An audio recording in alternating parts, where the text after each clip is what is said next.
नमस्कार दोस्तों, हमारा नाम डॉक्टर विक्रांत सिंह तोमर है। आप सभी का प्रोजेक्ट सेल्फ इनकॉर्पोरेशन भारत और यूएसए के बिहाफ पे हम हार्दिक स्वागत करते हैं। इंदौर मैनेजमेंट एसोसिएशन का भी धन्यवाद, जिनके माध्यम से हम आप में से कई लोगों तक पहुंच पा रहे हैं। दोस्तों, वेदांता सीरीज के 17वें सेशन में आप सभी का स्वागत है। अभी तक हम 16 सेशंस में अलग अलग विषयों पर बात कर चुके हैं, वेदांत विषय पर। आज हम बात करने जा रहे हैं उस विषय पे जिसका नाम है लॉ ऑफ कर्मा, कर्म का सिद्धांत, कर्म का नियम।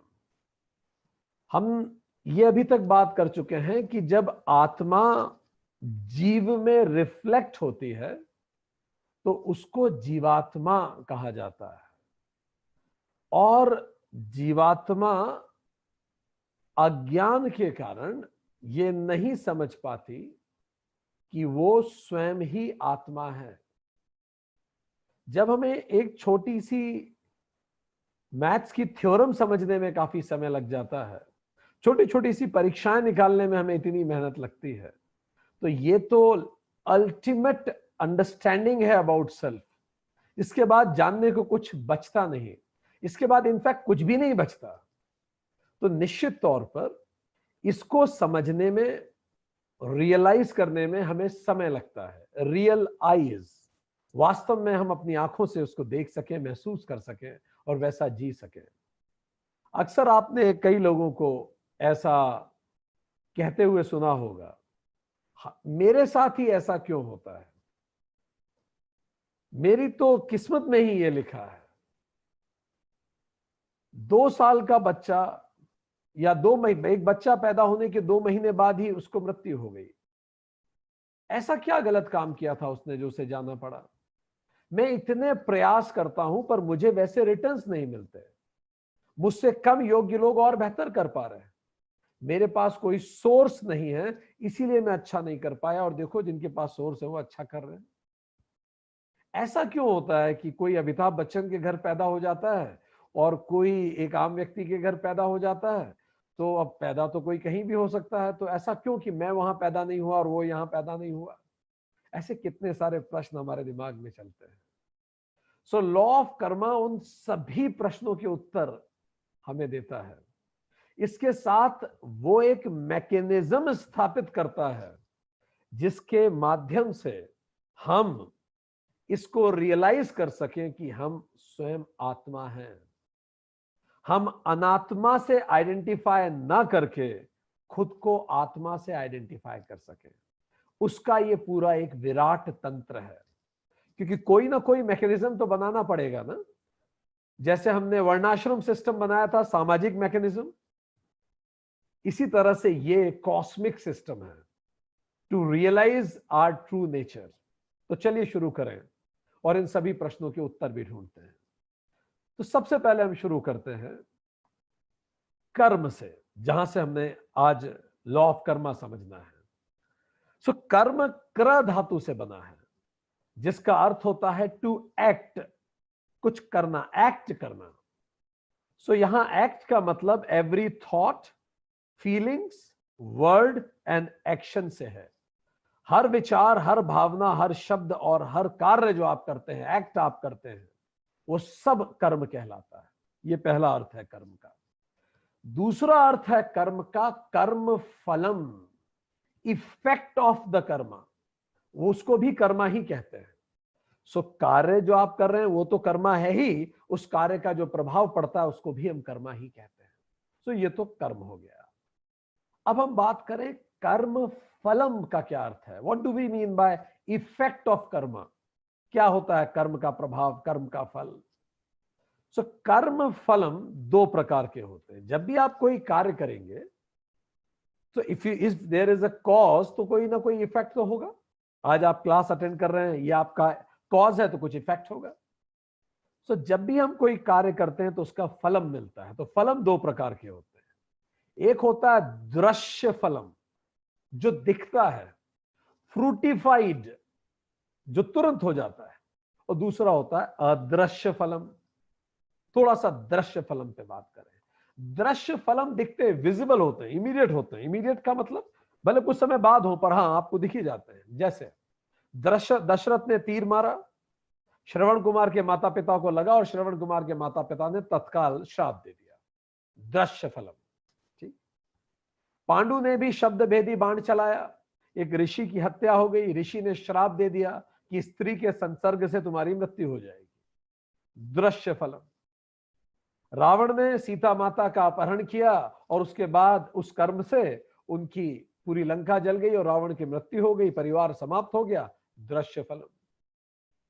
कर्ण परशुराम जी के पास गया, उसने झूठ कह दिया कि मैं ब्राह्मण हूं ताकि परशुराम सिखा दें, और उसके बाद परशुराम को जब पता लगा तो उन्होंने कर्ण को श्राप दे दिया, दृश्य फलम।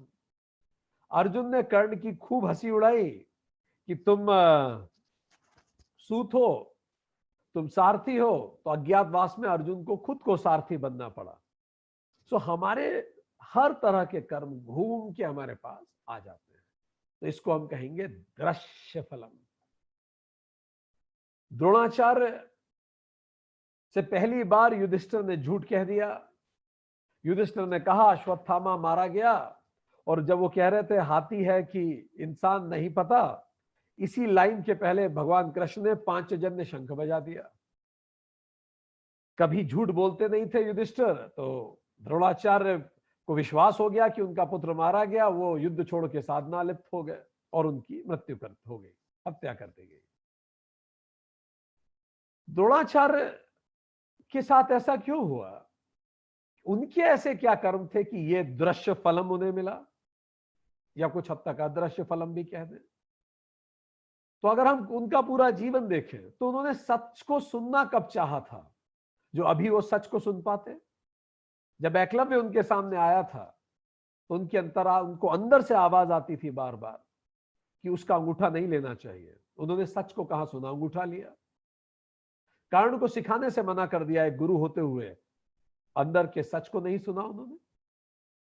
घेर के अभिमन्यु को मारा, अंदर के सच को कहां सुना उन्होंने तब भी। इसके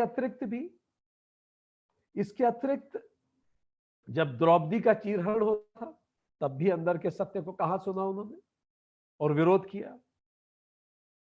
उनको कंपलसरी थोड़ी था इस युद्ध को लड़ना, पर अपना शौर्य प्रदर्शन के लिए उस युद्ध में भी लड़े महाभारत के। तो उन्होंने सत्य को कभी सुना ही नहीं। तो अंत में जब वो सत्य को सुनना चाहते थे, सत्य उनके कान तक ही नहीं पहुंच पाया। सो हमारे कर्म घूम के हमारे पास आते हैं, इसी को दृश्य फलम कहते हैं। कुछ होते हैं अदृश्य फलम, जिसमें कॉज इफेक्ट आप समझ नहीं पाते, आप शायद भूल चुके होते हैं, आपको पता भी नहीं होता क्या कॉज है क्या इफेक्ट है। इसको हम कहते हैं अदृश्य फलम। अदृश्य फलम दो तरह के होते हैं। जब भी हमारा कर्म धर्म आधारित होता है तो जो अदृश्य फल होता है उसको पुण्यम कहते हैं, और जब भी हमारा कर्म अधर्म आधारित होता है तो जो अदृश्य फल होता है उसको पापम कहते हैं। तो पुण्य क्या है? Invisible positive returns of good deeds to be fructified in future. और पाप क्या है? Invisible negative returns of bad deeds to be fructified in future, जो भविष्य में होगा।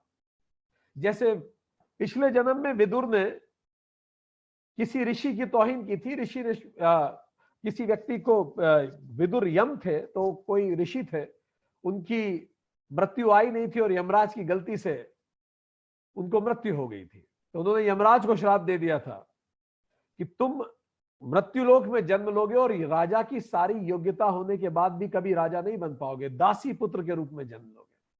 तो आपके कर्म भले आप यमराज ही क्यों ना हो, आपको भुगतने आना पड़ता है। तो ये हो गया इनविजिबल पापम।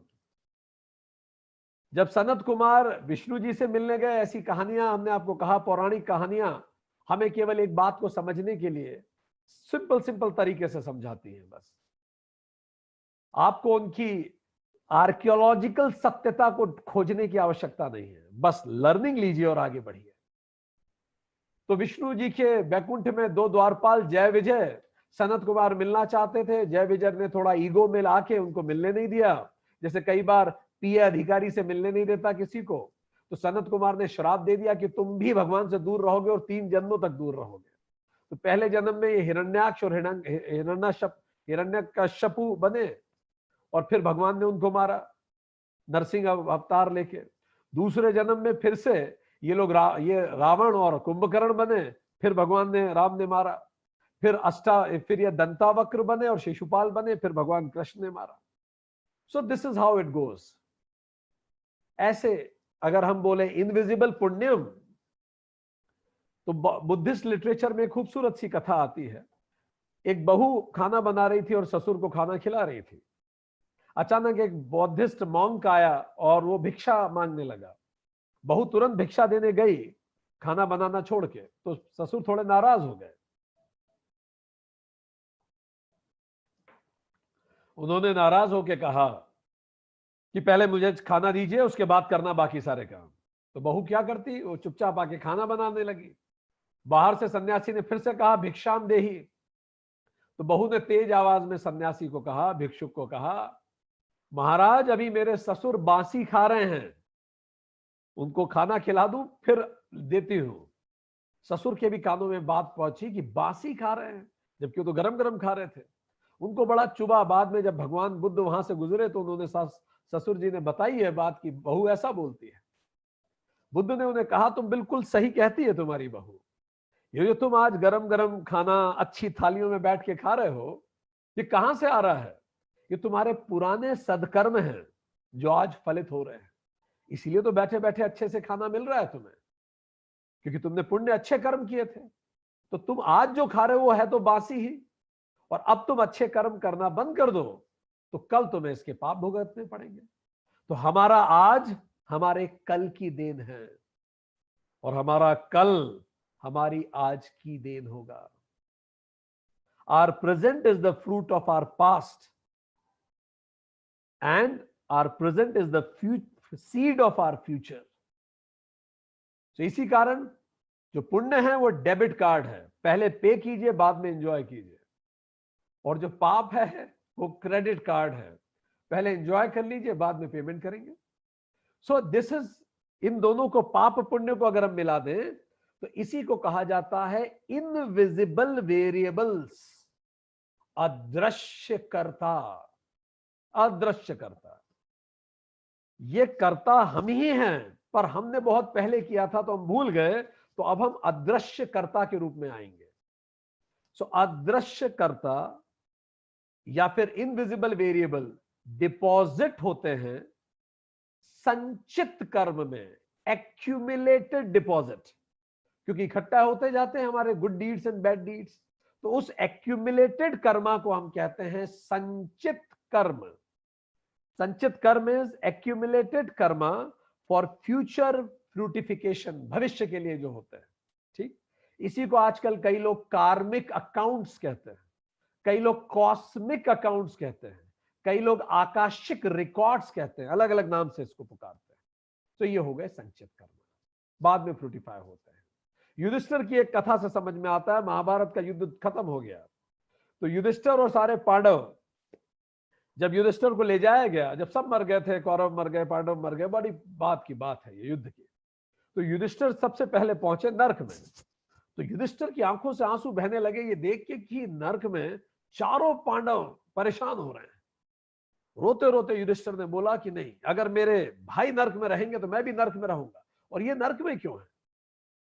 तो चित्रगुप्त महाराज ने बोला कि देखिए ऐसा है कि ये मान लिया कि पांडवों के पुण्य बहुत थे, और थोड़े थोड़े से तो पाप उन्होंने भी किए थे।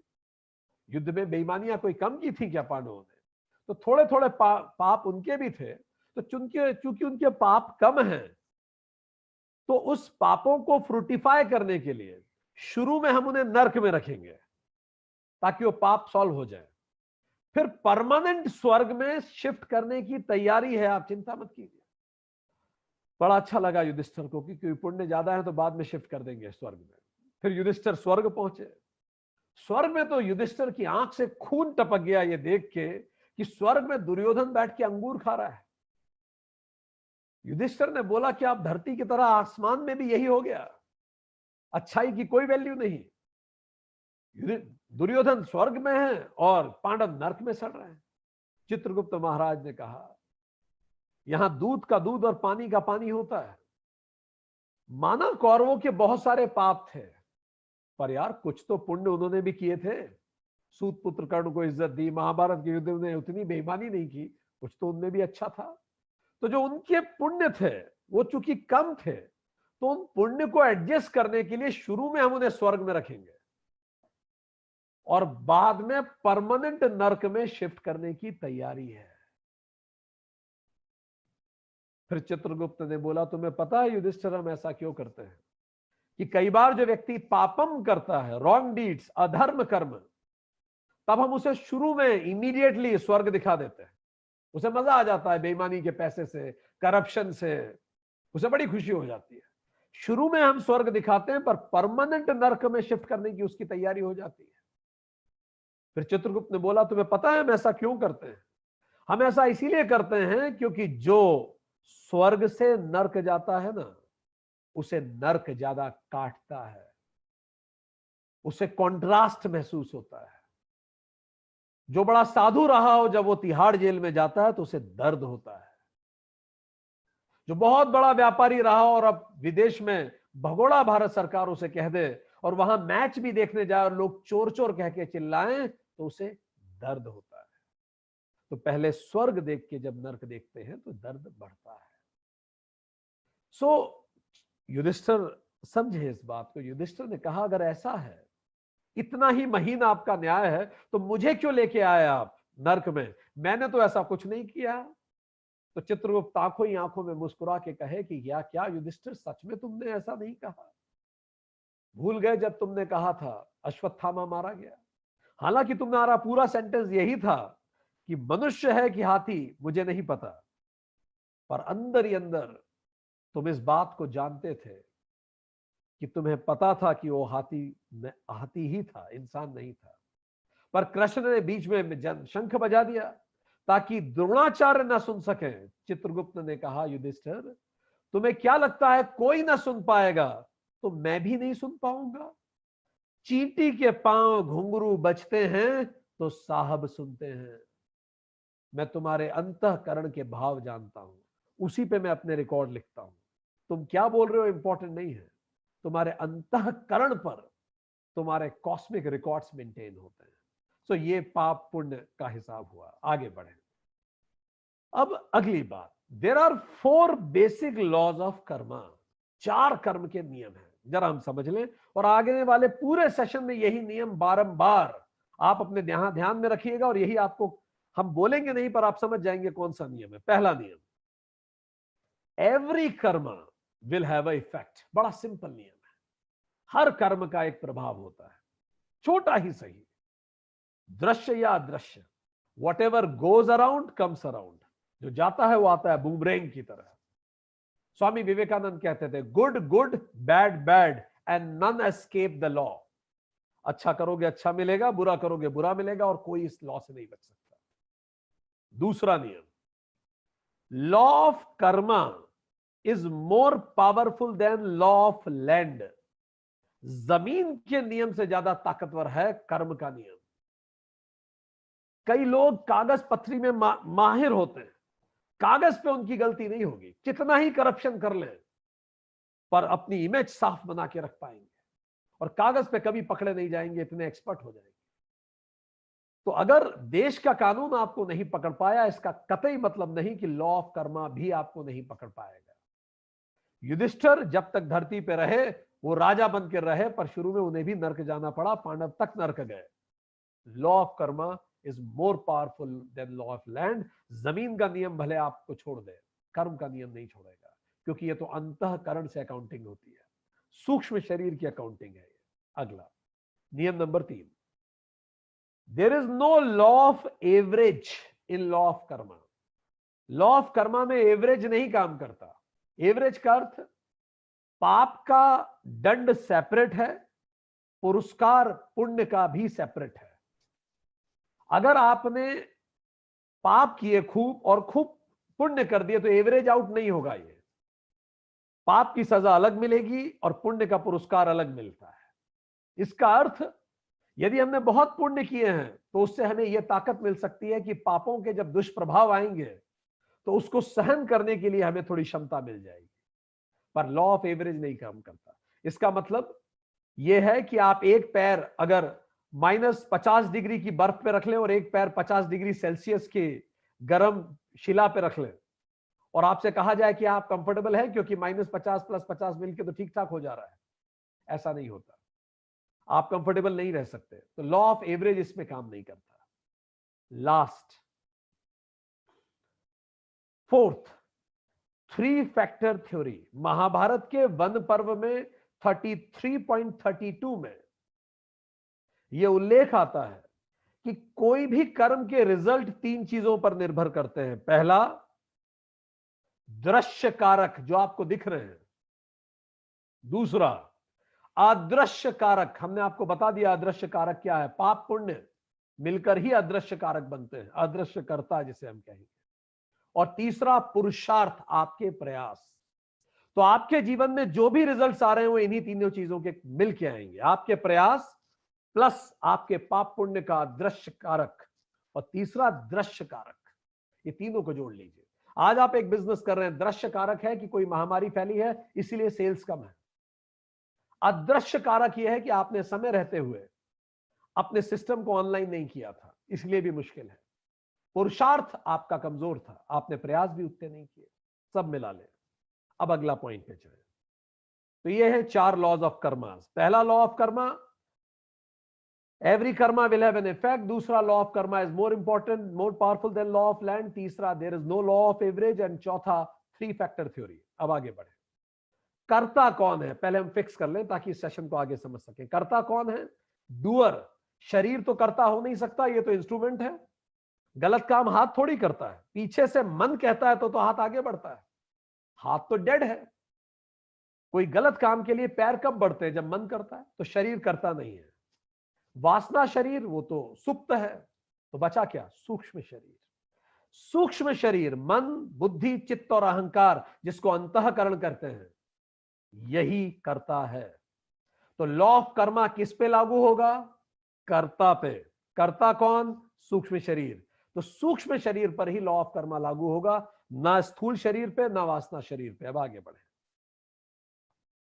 अगला पॉइंट, तो फिर हम कर्म करते क्यों हैं? हर कोर्ट में चले जाइए, पहला प्रश्न होता है ये जो क्राइम हुआ है इसके पीछे मोटिव क्या है? मोटिव क्या है? डिजायर। तो कर्म के पीछे होती है कामना। आपको प्यास लगी तो आप उठ के चले गए। छोटे से बड़े काम के पीछे कोई ना कोई कामना होती है। ये कामना कहां से आती है? From where this desire comes? तो कामना आती है चित्तम से, जिसको हमने पिछले सेशन में इसको डिटेल किया है, सबकॉन्शियस मेमोरी। और वासना से unconscious memory. Unconscious and subconscious से मिलके ये कामनाएं आती हैं गहरी से। हमारे पास thoughts, actions, habits and tendencies, deep rooted unfulfilled desires, यही होती हैं हमारी वासनाएं। दुशासन को केवल इतना कहा था दुर्योधन ने कि द्रौपदी को लेके आओ, बाल पकड़ के खींच के लाने को नहीं कहा था, इतना बेइज्जत करने के लिए नहीं कहा था। क्यों किया उसने ये? क्योंकि दुशासन हमेशा से शारीरिक रूप से कमजोर था, भीम से पिटता आता था, तो उसको अंदर बड़ी डीप रूटेड आकांक्षा थी to prove himself and to get a name for himself. बाद में कर्ण आ गया सीन में, दुर्योधन का सारा प्यार कर्ण को चला गया, तो दुशासन अंदर ही अंदर खाली महसूस करता था। वो ये प्रूव करना चाहता था वो भी कुछ कर सकता है। जब पुरुषों पे बल नहीं चढ़ा तो उसने स्त्री पर अपना हाथ आजमाया और उसको बेइज्जत करने का प्रयास किया, बालों से खींच के लाया। दुशासन से जब पूछा गया तो उसने कहा अपनी मां से कि मां, मुझे खेद है पर मैंने ये इसीलिए किया कि अब महाभारत का इतिहास मेरे बिना नहीं लिखा जा सकता। जब भी महाभारत पढ़ी जाएगी और बताई जाएगी तो दुशासन का नाम अमर रहेगा, क्योंकि मुझमें बाकी तो कोई क्वालिटी थी नहीं, डीप रूटेड वासना। इसीलिए जब भी आप किसी को बेइज्जत करते हो, जो चाय पे छोटू काम करता है, चाय की दुकान पे जो चाय लाके आपको देता है, आप कई बार उसे गाली दे देते हो, अपशब्द उसे बोल देते हो, यही छोटू हैं जो सामाजिक प्रताड़ना के बाद आतंक की तरफ बढ़ जाते हैं, नक्सल की तरफ बढ़ जाते हैं। और उनके अंदर की वासनाएं, वो अमीर लोग जिनके सामने छोटू जिंदगी भर गिड़गिड़ाया था, आज जब उस छोटू के पास AK-47 होगी, वही अमीर लोग कांपते हुए उसके सामने हाथ जोड़ेंगे। बस वो एक पल जीने के लिए वो सब कुछ कर जाएगा। भगवान कृष्ण गीता में chapter 3 verse 27, chapter 13 verse 29, chapter 14 verse 19 में यही बात कहते हैं कि तुम्हें लगता है तुम कर रहे हो, एक्चुअली तुम्हारी वासनाएं तुमसे करवा लेती है। इसीलिए तो तुम अपने कर्म में स्वतंत्र कहां हो पाते हो। तुम अलार्म लगाते हो 4 बजने का, उठने का, पर वासना तुम्हें सुला देती है, अरे सो यार। Your tendency to sleep late, आप उठ ही नहीं पा रहे। खुद की डाइट कंट्रोल नहीं कर पा रहे क्योंकि योर टेंडेंसी टू ईट मोर, ये सब तो वासना ही है। आगे बढ़े। तो वासना से क्या होता है? वासना से यह होता है कि हमारा स्वतंत्र कर्म खत्म हो जाता है, हम रिएक्ट करते हैं। क्यों रिएक्ट करते हैं? मन इतना भरा होता है रिप्रेशन से कि हम जल्दी गुस्सा हो जाते हैं, अनफुलफिल्ड डिजायर्स इतनी होती हैं, तो हम प्रतिकर्म करने लगते हैं, और इसी को हम बोलते हैं कर्म बंधन, पराधीन कर्म। हमारी वासनाएं हमसे कर्म करवा लेती है, हम स्वतंत्र कर्म नहीं कर पाते, इसीलिए हमारा कॉन्फिडेंस खत्म हो जाता है, सेल्फ कॉन्फिडेंस नहीं बचता हमने, क्योंकि जो हम ठानते हैं हमारा शरीर ही नहीं सुनता उसकी वासनावश। तो फिर क्या होता है? चित्त में लहरें उठती हैं। वासना जब बहुत इकट्ठी हो जाती है, सबकॉन्शियस में बहुत सारा चीजें इकट्ठी होती है, तो लहरें उठती हैं, और यही चित्त की लहरों से आत्मा सही से रिफ्लेक्ट नहीं हो पाती, और इसीलिए 6 तरह के दुश्मन हमारे अंदर ही पैदा हो जाते हैं। इसलिए भगवान कृष्ण गीता में कहते हैं दिमाग अपनी जगह सबसे बड़ा शत्रु है और सबसे बड़ा मित्र भी है। कौन से 6 शत्रु पैदा हो जाते हैं हमारे अंदर ही? काम, क्रोध, लोभ, मोह, ईर्ष्या और मद, अहंकार। सो ये सब चीजें, काम, क्रोध, लोभ, मोह, ईर्ष्या और मद, ये षट रिपु। इसीलिए तो दुर्योधन कहते हैं भगवान कृष्ण से महाभारत में, कृष्ण मुझे पता है मैं गलत हूं, फिर भी मैं नहीं छोड़ पा रहा गलत काम को। मुझे पता है मुझे पता है सही क्या है, तो भी मैं सही काम नहीं कर पा रहा। मुझे पता है सिगरेट नहीं पीनी चाहिए, फिर भी मैं नहीं छोड़ पाता। सो जानामि धर्मम नच में प्रवृत्ति ही, जानामि अधर्मम नच में निवृत्ति ही। तो ये सब हमसे करवाती हैं हमारी वासनाएं, पराधीन कर्म है। इसी को कर्म बंधन कहते हैं, इसी को प्रतिकर्म कहते हैं। हम स्वतंत्र नहीं है। आगे बढ़े। फिर ये सारी वासनाएं जो इकट्ठी होना चालू होती हैं, कहां पहुंच जाती हैं? इसी को संचित वासना कहते हैं। यह संचित कर्म का ही एक हिस्सा है। याद कीजिए, हमने संचित कर्म डिफाइन किया है। वो जो पाप पुण्य का अकाउंट है, उसमें वासनाएं भी जुड़ गई, तो संचित वासनाएं भी वहां हो जाती है इकट्ठी हमारे क्लाउड में, ऑनलाइन क्लाउड, कॉस्मिक अकाउंट्स में। तो वासना क्यों आती है हमारे अंदर? वासना आती है अविद्या के कारण। अविद्या क्या है? एक लाइन में अविद्या यह है, आत्मा व जीवात्मा एक है, इस बात को ना समझना। अहम ब्रह्मास्मि, इस बात को ना समझना। खुद को अनात्मा से आइडेंटिफाई करना, शरीर से आइडेंटिफाई करना, मन, बुद्धि, चित्त, अहंकार से आइडेंटिफाई करना, लिमिटेड आइडेंटिटी से आइडेंटिफाई करना, यही अविद्या है। तो जब हम लिमिटेड आइडेंटिटी से आइडेंटिफाई करते हैं, तो हमारी बुद्धि, सोच लिमिटेड हो जाती है, और उस कारण हम इनसिक्योर फील करते हैं, और इसलिए फिर वासना प्रवृत्ति होती है। तो अविद्या से वासना होती है, वासना से कामना आती है, कामना से कर्म होते हैं, कर्म से कर्मफल होते हैं, और कर्मफल जब अदृश्य होते हैं तो संचित कर्म में जुड़ जाते हैं। फिर से, अविद्या से वासना होती है, वासना से कामना होती है, कामना से कर्म होते हैं, और कर्म की जो भावनाएं बचती हैं, दुख होता है, सुख होता है, वो चित्त में इकट्ठी हो जाती है, और ये भी वासना में जुड़ जाती है, और ये सारी वासना इकट्ठा होके संचित कर्मों में जुड़ जाती है। सो ये इज द कर्म चक्र। ये खत्म कब होता है? जब हम मृत्यु हो जाती है। मृत्यु के साथ ये मूवी खत्म हो जाती है। चलिए फिक्स करें हम, किसकी मृत्यु होती है? स्थूल शरीर की। ये शरीर जला दिया जाएगा या दफना दिया जाएगा। पर मृत्यु किसकी नहीं होगी? सूक्ष्म शरीर की। सूक्ष्म शरीर शरीर को छोड़ के, स्थूल बॉडी को छोड़ के चला जाएगा। जैसे ये सूक्ष्म शरीर चला जाएगा, लॉ ऑफ कर्मा किस पे लागू होगा? सूक्ष्म शरीर पे। जैसा हमने बताया, तो सूक्ष्म शरीर पे लॉ ऑफ कर्मा लागू होगा। तो जैसे इंसान मृत्यु को प्राप्त होता है, तो जो उसका डाइंग थॉट होता है, आखिरी विचार मरने से पहले, बस वही डीप रूटेड वासना है। जब आदमी अपनी अंतिम सांस जी रहा होता है, पूरी लाइफ रिवाइंड होती है। क्या सही किया, क्या गलत किया, क्या काश हमारे अंदर रह गए, ऐसा होना चाहिए था, ये करना चाहिए था। कई बार कई तरह के मलाल, यही डीप रूटेड ब्लूप्रिंट है हमारी वासना का।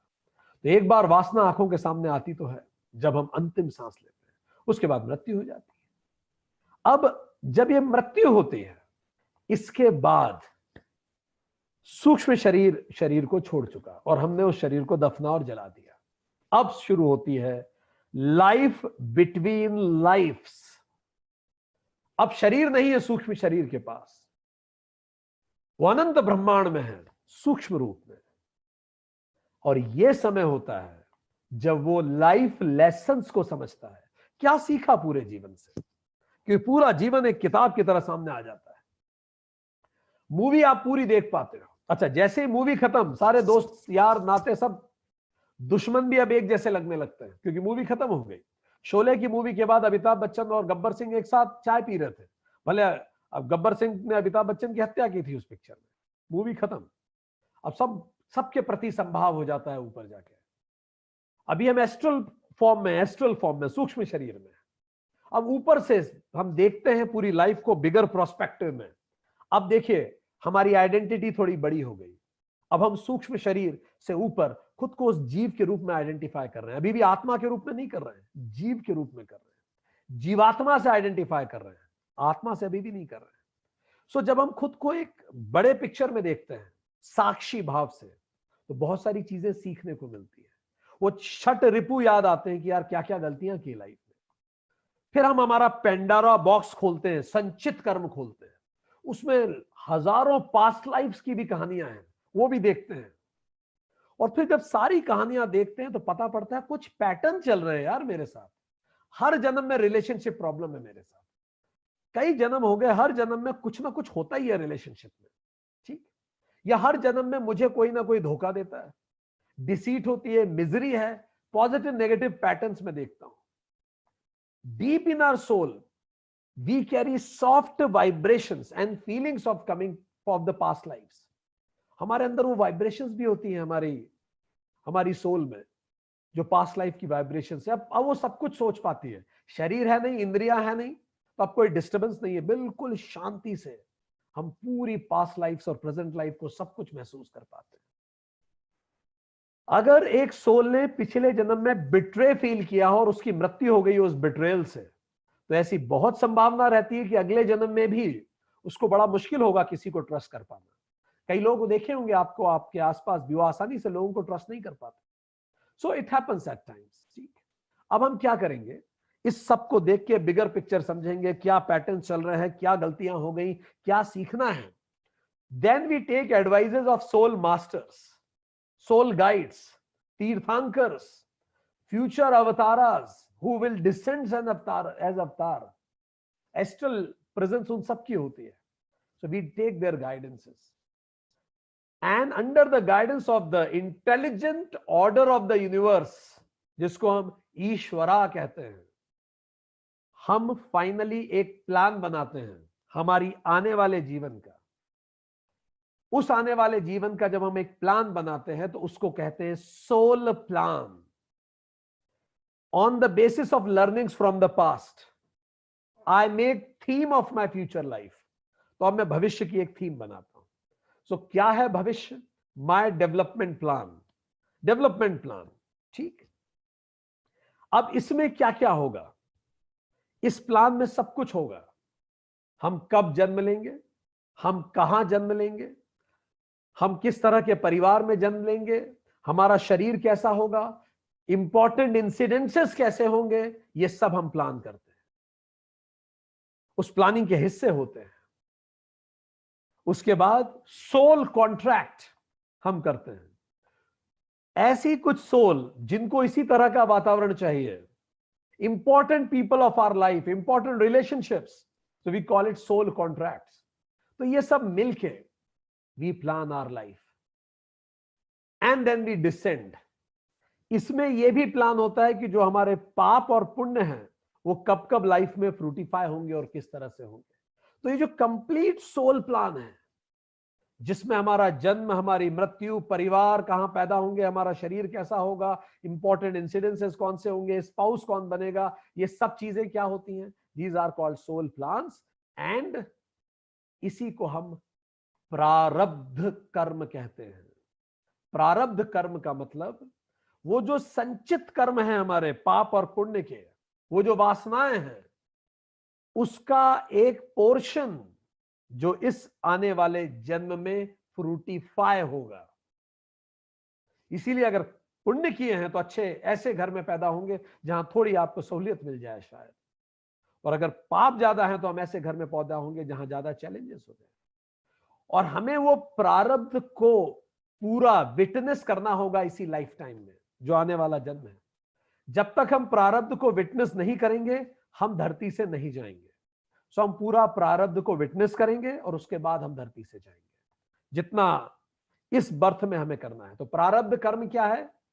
संचित कर्म का एक हिस्सा जो हमें इस जन्म में फ्रूटिफाई होगा हमारे सामने, जिसको कई लोग लोकल भाषा में कहते हैं भोगना होगा हमें। यूनिवर्स इनफाइनाइटली कंपैशनेट है। एस्ट्रल लेवल पे कोई आपको जज नहीं करेगा कि तुमने बुरा किया अच्छा किया। Life of Karma is not a punishment system. ये law of karma punishment system नहीं है, it's an educational tool to improve. ये हम प्लान क्यों बना रहे हैं? ताकि हम और इंप्रूव कर सकें। हमें कंडेम नहीं किया गया हमारे गलत कामों के कारण, कि आपको झिड़क दिया गया। गलत कामों के कारण हमें फिर से अपॉर्चुनिटी मिल रही है कि जाओ वापस और फिर से इंप्रूव करो इन सब चीजों में। 80 लाख अटेम्प्ट्स हैं तुम्हारे पास इंप्रूव करने के लिए। इसको कहते हैं 80 लाख योनिया है। Mother nature is caring, unconditional love, कोई हमें जज नहीं करता। Soul master, soul guides with love and compassion, unconditional love, they help us in making new plans. So, and then we descend again. So we are not human beings having divine experience. Actually we are, or having spiritual experience. We are actually spiritual beings here having human experience. So that's why then we come with a redesigned plan.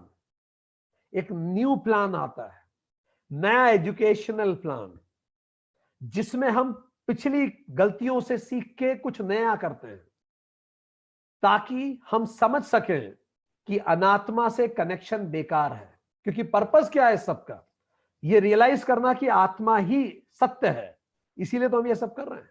तो अब क्या होगा, पिछले जन्म में कोई व्यक्ति बड़ा एक्सट्रीमली अमीर रहा हो, क्योंकि उसको लगता हो पैसे से जीवन में सारी अंतरात्मा प्रसन्न रहती है, और वो अरबपति बन के एक्सपायर हुआ हो, पर एक्सपायर होते समय भी उसके मन में यह भाव आया हो, सच में यार पैसे से कुछ नहीं होता। स्टीव जॉब्स ने जब अपनी अंतिम सांस ली थी, स्टीव जॉब ने, तो उसने कहा था oh wow, oh wow, oh wow. 3 बार उसने ओ वाओ कहा और उसने प्राण त्याग दिए। क्या मतलब था ओ वाओ का? अगर आप उनके उस समय के जीवन को करीब से पढ़ें तो आप पहचानेंगे कि यहां ओ वाओ का मतलब यह था, उसने पहला ओ वाओ अपने बच्चों को देख के कहा कि मैंने दुनिया को जोड़ दिया और खुद को ही बच्चों से जोड़ नहीं पाया, समय नहीं था मेरे पास। दूसरा ओ वाओ अपने स्पाउस को देख के कहा कि मैंने सारी दुनिया को एक दूसरे के लिए प्रेरित किया, तकनीक को इतना विकसित किया, पर मैं उस अपने पर्सनल रिलेशन को ही समय नहीं दे पाया, और ना वो अपनी हॉबीज को समय दे पाया। Finally he could understand, and that was maybe शायद last dying thought of him. So अब ऐसा व्यक्ति अगर लास्ट डाइंग थॉट उसका ये रहे तो क्या होगा? अब जब वो ऊपर लाइफ बिटवीन लाइफ में प्लान करेगा नई लाइफ, तो अब ये समझ चुका है कि पैसा कमाना टाइम वेस्टेज है।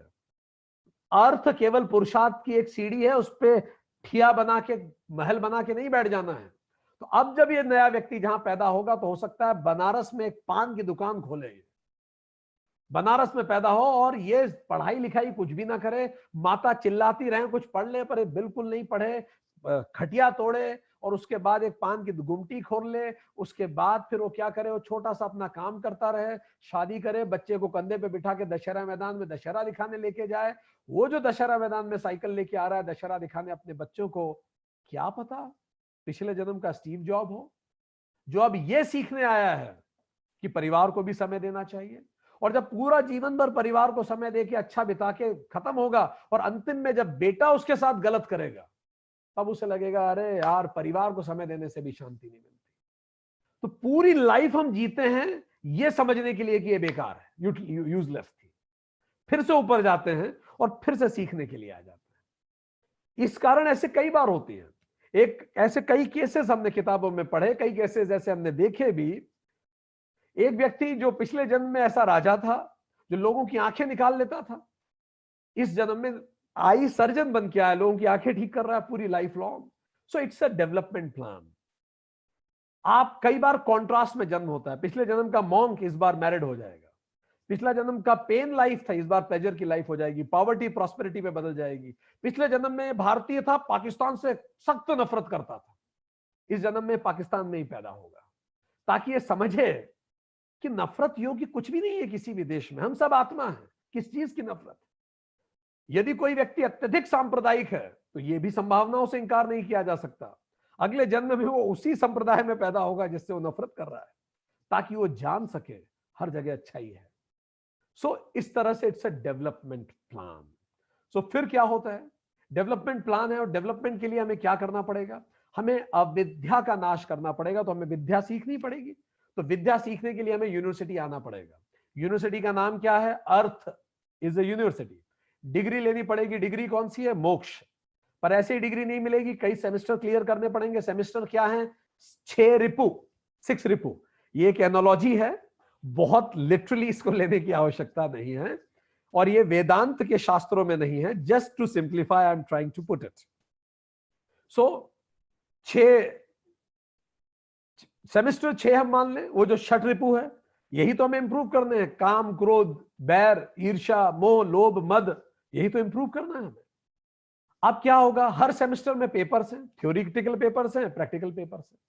मान लो टोटल आपके 6 सेमेस्टर के कोर्स में आपको 60 पेपर क्लियर करने हैं टोटल ओवरऑल, तो यही तो हमारे संचित कर्म हो गए।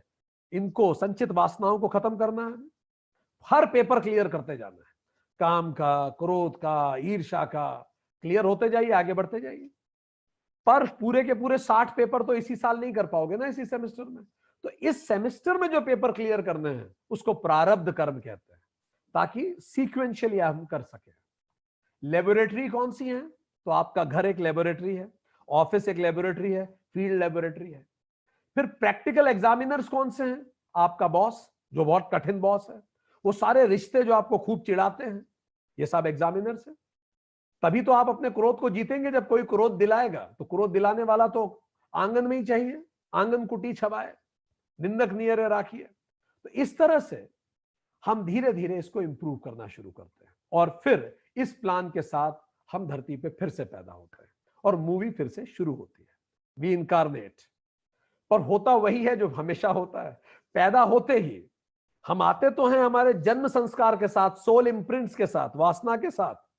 वासना प्रपंच हमारे अंदर बहुत गहरी रहती है, पर जैसे ही हम पैदा होते हैं पितृ संस्कार शुरू हो जाते हैं, कंडीशनिंग, लव, लिमिटेड आइडेंटिटी, तुम हिंदू हो, तुम फला हो, तुम मुस्लिम हो, तुम राजपूत हो, तुम लड़के हो, तुम ये हो, तुम वो, संसार प्रपंच चालू हो जाता है।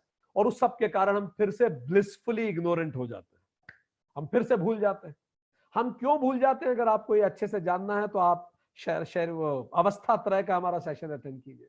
तो हम पैदा होने के बाद फिर से ब्लिसफुल इग्नोरेंट में चले जाते हैं, और ये जो पितृ संस्कार, साथ साथ में जन्म संस्कार भी हमें प्रभावित तो करते हैं, पर मूल रूप से पितृ संस्कार, और फिर हमारे कर्म संस्कार चालू हो जाते हैं। कर्म संस्कार जो अब हम करेंगे इस जन्म में, तो जो हम इस जन्म में करेंगे इसको क्रियामान कर्म कहते हैं। क्रियामान, actions in my hand today, ये तीसरे प्रकार के हो गए क्रियामान कर्म। अब क्या कहानी चालू हो गई, नई मूवी चालू हो गई। सो अब 3 फोर्सेस हैं हमारे पास अभी जो आप जीवन जी रहे हैं। पहला हो गया क्रियामान, अभी आपके हाथ में है, आप ये सेशन अटेंड कर रहे हैं, आपका क्रियामान कर्म है। प्रारब्ध यह है कि अभी बिजली है, लाइट है आपके यहाँ, तो चल रहा है, आप सेशन देख पा रहे हैं, ये प्रारब्ध कर्म भी है। ठीक। और तीसरा दृश्य कारक, कि लॉकडाउन है इसीलिए आप घर में हैं, बिजली है इसीलिए आप लैपटॉप चला पा रहे हैं, और आप सेशन अटेंड करना चाह रहे हैं इसलिए आप कर पा रहे हैं। तो सेशन अटेंड की आपकी इच्छा आपका क्रियामान कर्म है, बिजली है और लैपटॉप भी है आपका प्रारब्ध है, और लॉकडाउन है ये दृश्य कारक है। याद कीजिए हमने पहले बता दिया, महाभारत ने कहा है कि ये तीन मिलके हमारे रिजल्ट बनाते हैं। तो जरा अब हम प्रारब्ध और क्रियामान कर्मों में अंतर समझ लें। प्रारब्ध जो संचित कर्म का हिस्सा इस जन्म में फ्रूटिफाई होगा, इसीलिए प्रारब्ध को कई लोग भाग्य कहते हैं, और क्रियामान मेरे प्रयास, इसीलिए उसे पुरुषार्थ कहते हैं। प्रारब्ध को सिचुएशंस कहते हैं, सिचुएशंस आएंगी अजीबोगरीब हमारे जीवन में, और प्रारब्ध को और पुरुषार्थ को कहते हैं फ्री विल, मैं कैसे उनको डील करता हूं। प्रारब्ध परिस्थिति है, क्रियामान मनस्थिति है उनको देखने की। प्रारब्ध is out of my control, क्रियामान इज इन माय कंट्रोल। प्रारब्ध इज एनवायरमेंट, क्रियामान is my response to the environment. प्रारब्ध इज अ चांस, जैसे जन्म और मृत्यु बाय चांस, हम लोग बाय चांस पैदा हो गए, बाय चांस मर जाएंगे।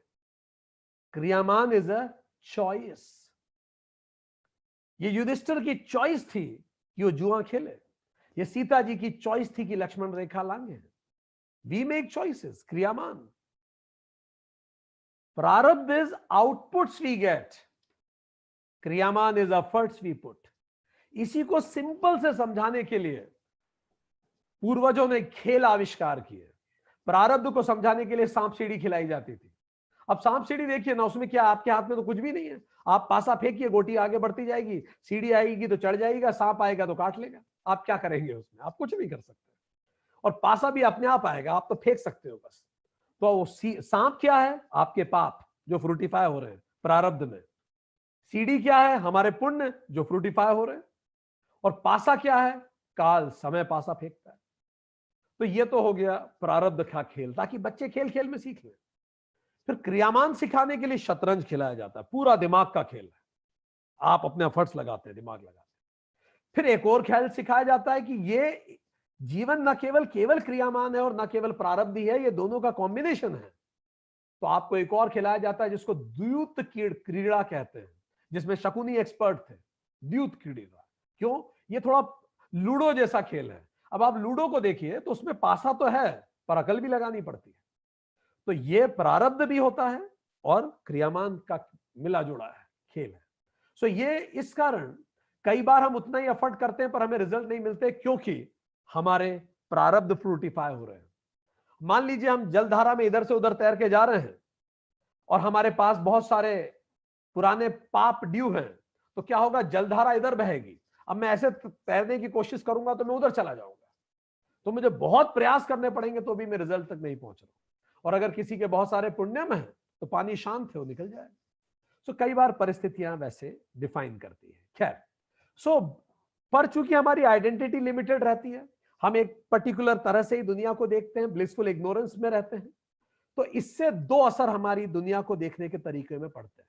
पहला असर, होल विजन की जगह हमारा की होल विजन हो जाता है। होल विजन नहीं रहता, की होल विजन। हम लिमिटेड प्रोस्पेक्टिव से दुनिया को देखते हैं और बस हमें लगता है दुनिया इतनी ही है। जो आज हम देख पा रहे हैं बस दुनिया इतनी है, ना हमारा पास्ट का कुछ पता होता है, ना फ्यूचर का कुछ भान होता है, और हम दुनिया को बस अपनी छोटी सी समझ के अनुसार परिभाषित करते हैं। जैसे एक बार ये कहीं हमने कहानी सुनी थी, एक सेवक ने कृष्ण को कहा, कृष्ण जी को मंदिर में, प्रभु आप कितने सालों से खड़े हैं, कभी बैठ भी जाया कीजिए। कृष्ण ने कहा मैं तो बैठ जाऊंगा, पर प्रश्न ये मेरी जगह कौन खड़ा होगा। सेवक ने हाथ जोड़ के बोला, प्रभु अगर आप अनुमति दें तो मैं खड़ा हो जाऊं। कृष्ण ने बोला बहुत अच्छा, सदियों में तो कोई चाहा ऐसा, ठीक है तू खड़ा हो जा। सेवक ने कहा पर मुझे करना क्या होगा। कृष्ण ने कहा बड़े पते की बात पूछी, तुझे कुछ नहीं करना होगा, तू कर सकता है। सेवक ने कहा ये तो बड़ा सरल है, नहीं करेंगे कुछ। सेवक बांसुरी लेके खड़ा हो गया, भगवान विश्राम करने चले गए। थोड़ी ही देर में एक साहूकार आया, नोटों से भरा हुआ बटुआ लेकर। भगवान को धन्यवाद दिया कि आपका आशीर्वाद लेके मैंने शुरू किया था बिजनेस, खूब कमाया, मैंने प्रॉमिस किया था 10% आपको दूंगा, और दान पेटी में 10% पैसा डाल दिया। जो झुक के डाल रहा था तो उसका जो बटुआ था वहीं गिर गया मंदिर में। अब वो तो चला गया। अब सेवक को एकदम से लगा, जैसे वो व्यापारी जाने लगा, कि उसको टोकूं कि बटुआ गिर गया भाई तुम्हारा। पर सेवक को याद आया भगवान ने कहा था तुम चुप रहना। वो चुप रहा, वो चला गया व्यापारी। थोड़ी देर बाद एक किसान आया, रोता पीटता हुआ, छाती पीटता हुआ, मेरा जीवन आपने बर्बाद कर दिया भगवान, पिछले 2 बार से फसल चौपट हो गई, अब मैं सुसाइड करूंगा, अपनी पत्नी और बच्चों को लेके मर रहा हूं, मेरे जो ऐसी किस्मत क्यों दी। रो रहा था कि अचानक उसकी नजर उस बटुए पे पड़ी। उसमें 2-2 हजार के नोट थे। नोटबंदी के बाद की ये कहानी है एक्चुअली। तो उसमें 2-2 हजार के नोट थे। तो बड़ा खुश हो गया किसान कि भगवान आप तो अंतर्यामी हैं, आपने पहले से ही प्लान कर रखा था, मैं यूं ही आपको कोस रहा था। और वो बटुआ लेके चलता बना। अब सेवक को लगा मंदिर में चोरी रोकूं, पर उसे याद आया भगवान ने कहा था तुम चुप रहना, वो चुप हो गया। थोड़ी देर में एक मछुआरा आया। मछुआरा भगवान से आशीर्वाद लेके कहा कि मैं मछली पकड़ने जा रहा हूं, आशीर्वाद दीजिए। वो ले ही रहा था आशीर्वाद कि इतने में वो व्यापारी पुलिस को लेके आ गया और बोला कि बस मैं अभी अभी गया था और मेरे बाद ये आया है, ये मछुआरा, जरूर इसी के पास बटुआ होगा। मछुआरे ने पुलिस को हाथ जोड़ के कहा मेरे पास बटुआ नहीं है। पुलिस ने बोला नहीं, तू झूठ बोल रहा है, तू ही आया है, अभी कुछ ही पल हुए, तू ही आया है। वो मानने को तैयार नहीं मछुआरा। पुलिस ने बोला तू ऐसे नहीं मानेगा, चल हवालात तुझे बताते हैं। पुलिस हवालात ले जाने लगी और उसे मारने लगी। अब तो सेवक से रहा नहीं गया, मंदिर में निर्दोष की पिटाई हो रही है, चोरी हो गई मंदिर में, ये सब हो रहा है, मैं चुप रहूं। उसको लगा अब तो भगवान भी बोल पड़ते हैं। वो मूर्ति से बाहर निकला, उसने तुरंत सबको बताया भाई ऐसा ऐसा है, और न्याय कर दिया। बटुआ व्यापारी को मिल गया, मछुआरा छूट गया और किसान को जेल हो गई। उसने गहरी सांस ली और फिर बांसुरी लेके खड़ा हो गया। इतने में भगवान वापस आए। भगवान ने बोला अब रेस्ट हो गया, धन्यवाद। भगवान बांसुरी लेके खड़े हुए। भगवान ने मछुआरे को बोला कोई समस्या तो नहीं हुई। कृष्ण उसने बोला कि नहीं। भगवान ने किसान को बोला कोई समस्या तो नहीं हुई। किसान नहीं, भगवान ने उस सेवक को बोला कोई समस्या तो नहीं हुई। सेवक ने बोला नहीं, समस्या कुछ नहीं, कोई परेशानी थी, मैंने बोल दिया और सारा मैटर सेटल कर दिया। भगवान ने बोला तुम बोले, मैंने तुम्हें बोला था मत बोलना। सेवक ने बोला प्रभु परिस्थिति ऐसी थी, मैं नहीं तो आप ही बोल पड़ते। जब सारी बात कृष्ण को पता पड़ी तो भगवान ने कहा तुम इंसानों की परेशानी ही ये है, तुम की होल से दुनिया को देखते हो और तुम्हें लगता है बस यही है जो तुम देख रहे हो, बस उतना ही है। क्योंकि वाइडर विजन तुम्हारे पास होता ही नहीं है, तुम्हें आगे पीछे का कुछ नहीं पता, दाएं बाएं का तुम्हें कुछ नहीं पता। वो जो व्यापारी था उसने पूरा जीवन भर बेईमानी से पैसा कमाया था। उसके घर तो अभी दिसंबर में मैं इनकम टैक्स का छापा वैसे ही मारने वाला हूं। उसके अगेंस्ट वैसे ही इन्फोर्समेंट डायरेक्टोरेट में केस होगा, वो भारत छोड़ के जाएगा और उसका बेटा उसका बच्चा कुचा बिजनेस भी डुबोएगा। उसका पैसा तो बर्बाद होने के लिए बना है, और तुमने उसको मंदिर से उसका पैसा वापस दिलवा दिया। तुमने उसे मैसेज दिया कि उसके बुरे कर्म में मैं उसके साथ हूं। पहली गलती। सेवक थर थर कांपने लगा। भगवान ने आगे कहा, और दूसरी बात, वो जो किसान था वो, उसकी अगली फसल बहुत अच्छी आने वाली है। मैंने उसे कुछ पैसा का अरेंजमेंट कराया ताकि बस ये समय बीत जाए, उसका जीवन बहुत सुंदर रहेगा। पर तुमने उसको जेल में भिजवा दिया। अब जेल में वो सुसाइड करेगा और पीछे उसकी पत्नी और बच्चे सुसाइड करेंगे। 4 बच्चे लोग मरेंगे तुम्हारे कारण। आंसुओं से रोने लगा सेवक और रोते रोते बोला पर मैंने कम से कम मछुआरे को तो छुड़ाया। भगवान ने कहा तुमने क्या छुड़ाया, तुमने उसे भी मार डाला। आज समुद्र में सुनामी आने वाली थी, उसका एक 6 महीने का छोटा सा बच्चा है। मैं चाहता था आज वो समुद्र में ना जाए ताकि आज वो हवालात में चला जाए। 2 ही डंडे पड़ेंगे, पर जब कुछ नहीं मिलेगा सुबह छोड़ दिया जाएगा और कम से कम उसकी जान तो बचेगी। अब तुमने उसको मार डाला और वो बच्चा यतीम हो जाएगा। तुमने सब बेकार कर दिया। थर थर कांपने लगा सेवक। भगवान ने कहा तुम इंसानों की गलती यही होती है। पेपर में तुम पढ़ लेते हो उसके घर छापा पड़ा, इतनी बेईमानी का पैसा मिला, और आप पेपर रख के बोल देते हो इस देश का कुछ नहीं हो सकता। क्या आपने उस व्यक्ति के पूरे जीवन को देखा है जिसने गलत किया? आप उसकी पूरी लाइफ फॉलो कीजिए, आपको पता पड़ जाएगा कि दृश्य और अदृश्य फल कैसे फलित हुए। हम पजल को जमाने की कोशिश करते हैं बिना पजल का बिगर पिक्चर देखे। पजल के टुकड़े हमारे पास है, बिगर पिक्चर पता नहीं। हम हर टुकड़े को हर कहीं फंसाने का प्रयास करते हैं, जब नहीं फंसता तो हमें लगता है फालतू का, हम फेंक देते हैं, जबकि हर टुकड़ा इंपॉर्टेंट है। लाइफ में ऐसा कुछ नहीं होता which is not important. Vivekananda कहते थे there is not a single blow undeserved. तो पहली गलती हम क्या करते हैं, की होल से दुनिया देखते हैं। दूसरी गलती, संसार प्रपंच में फंस जाते हैं फिर से आके। जबकि एक प्लान लेके आए थे, ये बिल्कुल वैसे ही है कि हम एक लिस्ट लेके जाएं मॉल में, 5 चीजें लेके आनी और उन 5 चीजों के अलावा बाकी सब चीजें खरीद के ले आए, क्योंकि वो चीजें दिख रही थी हमें। संसार प्रपंच में कैसे फंसते हैं, तो हम एक ट्रायंगल बनाते हैं जिसको बोलते हैं ड्रामा ट्रायंगल। क्या है उसमें? तीन रोल बना लेते हैं हम जीवन में, तीन role, victim, perpetrator and rescuer. Victim मतलब पुअर मी, मेरे साथ बुरा हो रहा है, विक्टिम। दूसरा परपेट्रेटर, तुम्हारे कारण मेरे साथ बुरा हो रहा है, एक तो मैं जिसके साथ बुरा हो रहा है, और दूसरा वो दुनिया के वो लोग जो मेरे साथ बुरा कर रहे हैं, और तीसरा रेस्क्यूअर, तुम मेरी मदद कर रहे हो। अपने आसपास देखो जीवन में, अक्सर अधिकतर लोग ये तीन लोगों को बना के रख लेते हैं कि मैं विक्टिम हूं, कोई मेरे प्रति खराब काम कर रहा है और एक मेरी मदद कर रहा है। बस इसी, या ऑफिस हो या घर हो, ऑफिस में बॉस परपेट्रेटर हो जाएगा या कोई कलीग हो जाएगा जो हम पे अपराध कर रहा है। तो इस तरह से हम जीवन में संसार प्रपंच में फंस जाते हैं, जबकि हम ये भूल जाते हैं कि ये जो परपेट्रेटर है, ये जो हम पे अपराध कर रहा है, हम पे परेशानी दे रहा है, इसको हमने ही चुना था। याद कीजिए सोल कॉन्ट्रैक्ट में, ताकि वो आके हमें गुस्सा दिलाए और हमें सिखाए। हम लाए थे इसको, पर हम भूल गए, तो अब हम उससे नाराज घूमते रहते हैं। हर सेंट के अंदर एक सिनर होता है और हर सिनर के अंदर एक सेंट होता है, और लॉ ऑफ कर्मा बना ही इसीलिए गया है कि उस सेंट के अंदर जो सिनर है उसको खत्म कर दें और जो सिनर के अंदर सेंट है उसको ऊपर बढ़ाया जाए। तीसरी गलती हम करते हैं, विषयासक्ति, ऑब्जेक्ट्स में अटक जाते हैं। गाड़ी खरीद लें, मकान बना लें, आए कुछ करने थे, कर कुछ और रहे हैं। ये सब यूजलेस है, ये तो लेबोरेटरी के इंस्ट्रूमेंट है, हमें वैसे ही छोड़ के जाना है। कब छोड़ के जाना है पता ही नहीं, पर फिर भी फार्म हाउस बनाएंगे, ये करेंगे वो करेंगे। इसीलिए पूर्वजों ने नाम ही रख दिया विषय, विष शब्द से बना है। विषय मतलब जो जिसमें विष का वास हो, तुम्हें दुखी होना है। बस इतने करते करते फिर से मृत्यु आ जाती है और फिर से हम ऊपर पहुंच जाते हैं। ऊपर जाके फिर दिमाग लगाते हैं कि यार ये क्या करके आ गए। फिर से जब पेंडोरा बॉक्स खोलते हैं, लगता है तो भारी भूल हुई।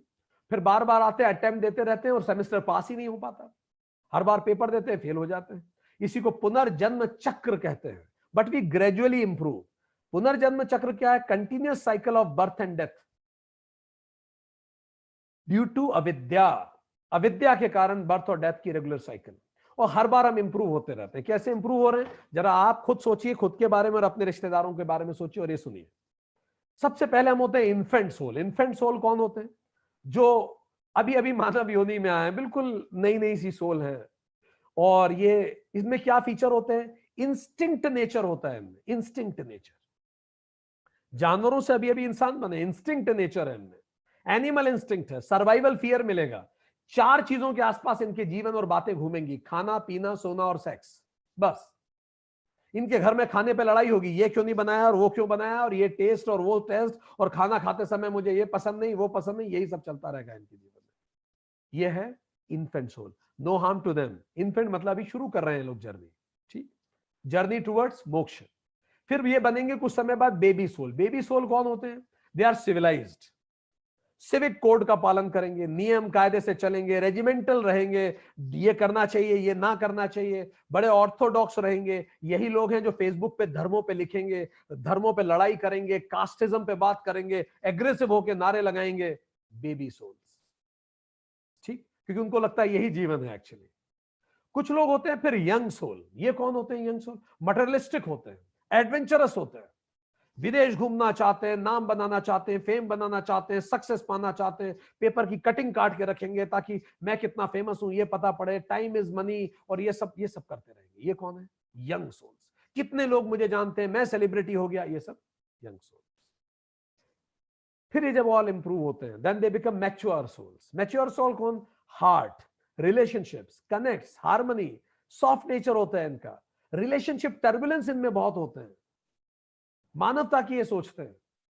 Mature souls.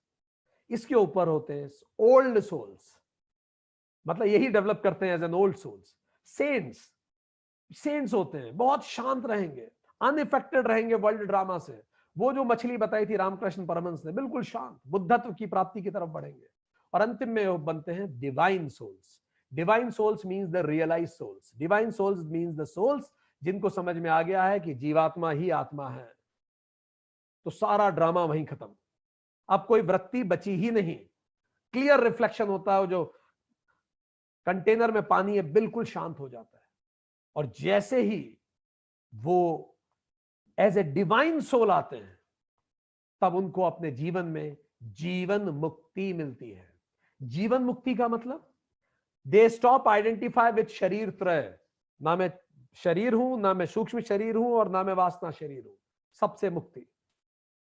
अब कोई संचित कर्म बचा ही नहीं, संचित कर्म पूरे खत्म हो जाते हैं एकदम से, एक क्षण में खत्म। क्यों? क्योंकि संचित कर्म किसके लिए है? कर्ता के लिए है। कर्ता कौन है? सूक्ष्म शरीर है। सूक्ष्म शरीर जब मैं हूं ही नहीं, so that does not belong to me. ये बिल्कुल वैसा होता है एयरपोर्ट पे, जब आप लगेज लेके जाते हैं तो सीआईएसएफ आपका लगेज चेक करती है। पर मान लीजिए एयरपोर्ट पे एक लगेज है, उसका खैर कोई खैरख्वाह नहीं है, कोई उसको आइडेंटिफाई नहीं कर रहा, उस लगेज से कोई आइडेंटिफाई नहीं कर रहा, कोई उसे क्लेम नहीं कर रहा, तो अब उस लगेज का क्या होगा?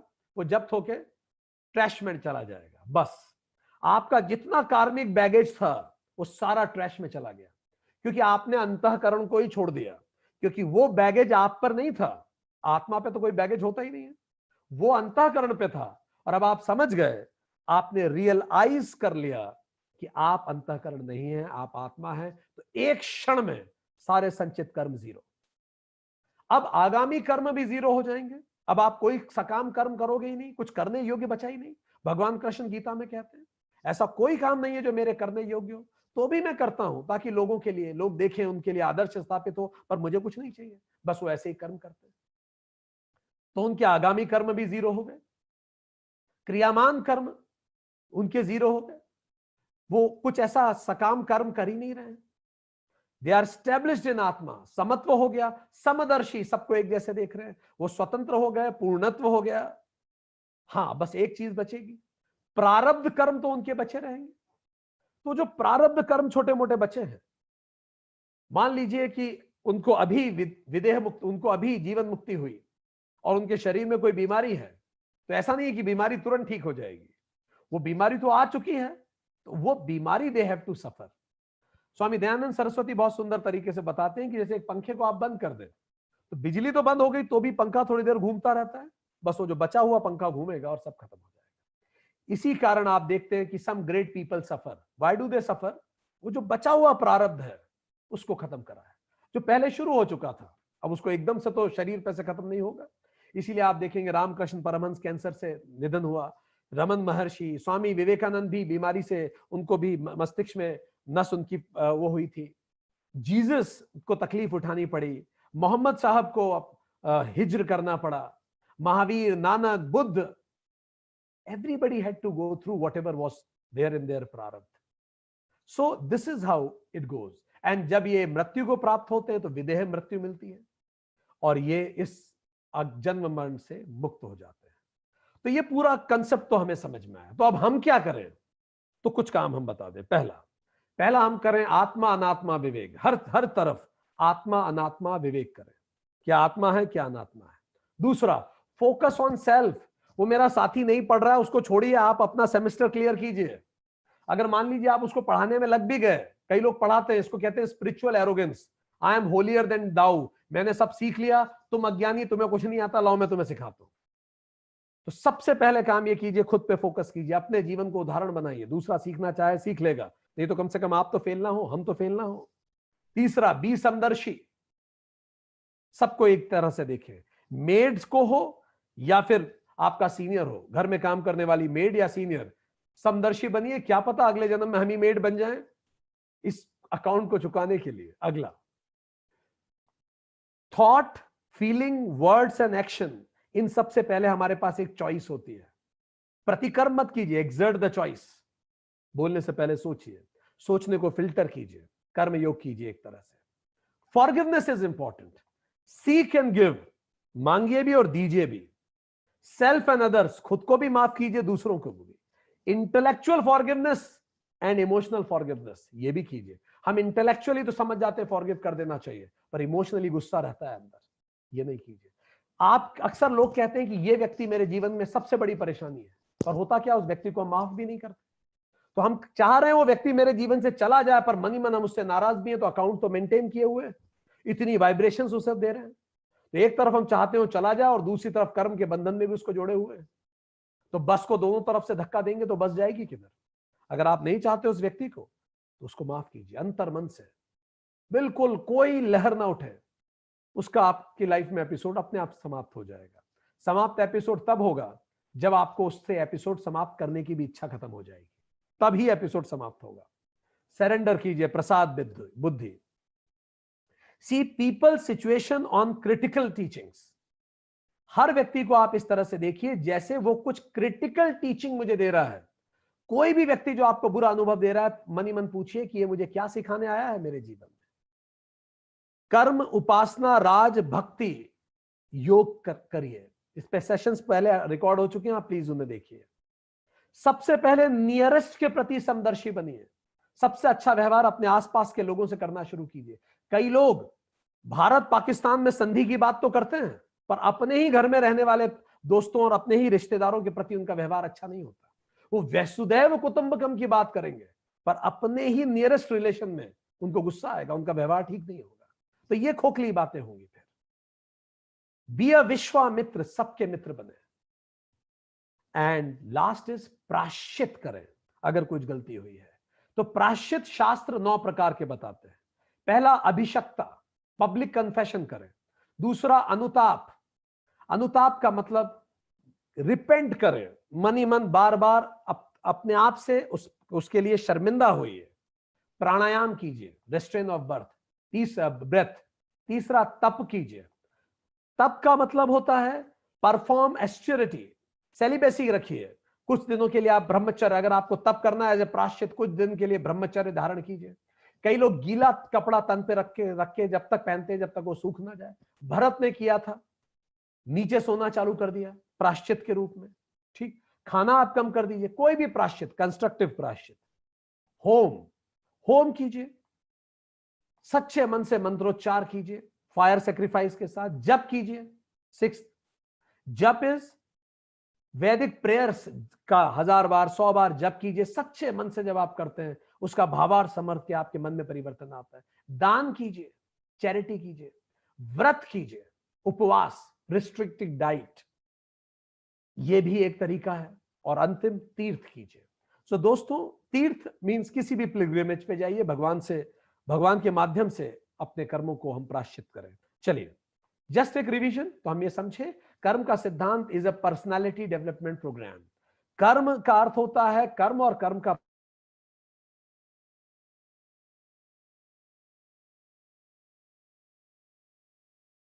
कर्म में इकट्ठा होता है। 4 लॉ ऑफ कर्मा है। Every Karma will have an effect. Law of Karma is more important than law of land. Law of average काम नहीं करता इस पे। 3 फैक्टर थ्योरी, दृश्य कारक, अदृश्य कारक और पुरुषार्थ मिलकर रिजल्ट बनाते हैं। करता कौन है? तो केवल सूक्ष्म शरीर करता है। और हम कर्म करते क्यों हैं? क्योंकि कामना होती है। कामना कहां से आती है? चित्तम और वासना से। चित्तम और वासना से होता क्या है? चित्त में वृत्तियां आती हैं, उससे हम प्रतिकर्म करते हैं। प्रतिकर्म से कर्म बंधन बनते हैं और यही से 6 रिपु का जन्म होता है। संचित वासना, संचित वासना जो एक्यूमुलेटेड वासना है वही संचित कर्म में जुड़ती है। वासना अविद्या के कारण होती है और अविद्या से वासना होती है, वासना से कामना होती है, कामना से कर्म होता है, कर्म से कर्म फलम होता है, कर्म फलम के अदृश्य फलम संचित कर्म में जाते हैं, वासना भी संचित कर्म में जाती है। इस तरह जीवन का कर्म चक्र चलता है। मृत्यु होकर मूवी समाप्त होती है और मृत्यु केवल स्थूल शरीर की होती है। सूक्ष्म शरीर फिर से जाता है। डाइंग थॉट्स वासना को समझने के लिए इंपॉर्टेंट है। और उसके बाद लाइफ बिटवीन लाइफ में हम लेसन सीखते हैं। उन लेसन के साथ हम सोल प्लान बनाते हैं, सोल कॉन्ट्रैक्ट करते हैं और उसके बाद उसी को हम प्रारब्ध कर्मा कहते हैं। प्रारब्ध कर्मा के साथ हम फिर वापस आते हैं और वापस आने के बाद फिर हम हमारे जीवन को जीते हैं, पर फिर से वासना प्रपंच, संसार प्रपंच में फंस जाते हैं और फिर से इस जन्म में जो हम जीते हैं इसको कर्म संस्कार कहते हैं। कर्म संस्कार को ही क्रियामान कर्म कहते हैं। क्रियामान कर्म के जो हिस्सा फिर से संचित कर्म में जाएगा, क्योंकि कई बार तो हम इस जन्म में कुछ ज्यादा गलत कर लेते हैं तो संचित कर्म और बढ़ जाते हैं कम होने की जगह, तो उसी को हम कहते हैं आगामी कर्म। जो क्रियामान कर्म का हिस्सा फिर से संचित कर्म में जुड़ जाता है उसको आगामी कर्म कहने लगते हैं। और इस तरह से 3 फोर्सेस हो गए। क्रियामान कर्म ही पुरुषार्थ है, प्रारब्ध ही भाग्य है, और इसी के कॉम्बिनेशन को हमने सांप सीढ़ी या शतरंज से देखा और दोनों के कॉम्बिनेशन को द्यूत क्रीड़ा से देखा। और फिर इस लिमिटेड प्रोस्पेक्टिव से हमारा की होल विजन हो जाता है, जिसके कारण हम षट रिपु और पैदा करने लगते हैं, आगामी कर्म पैदा करते हैं। संसार प्रपंच पैदा करते हैं, विक्टिम, परपेट्रेटर और रेस्क्यूअर के मोड में फंस जाते हैं, विषयाशक्ति करते हैं और इन सब के कारण फिर से नए आगामी कर्म पैदा करते हैं। आगामी कर्म वही क्रियामान कर्म के हिस्से हैं जो फिर से संचित कर्म में जुड़ जाते हैं। हमारी मृत्यु हो जाती है। ऐसे हजारों बार हम पैदा होते हैं, इसी को पुनर्जन्म चक्र कहते हैं। पर हर बार हम इंप्रूव करते हैं, infant, baby, young, mature, old and divine soul के रूप में, फिर विदेह जीवन मुक्ति, विदेह मुक्ति। और हमने 10-12 पॉइंट्स निकाले, जो हम करें तो हम इस तरह से अपने आप को पहचान पाएंगे और इस कर्म चक्र से मुक्त हो पाएंगे। Thank you very much.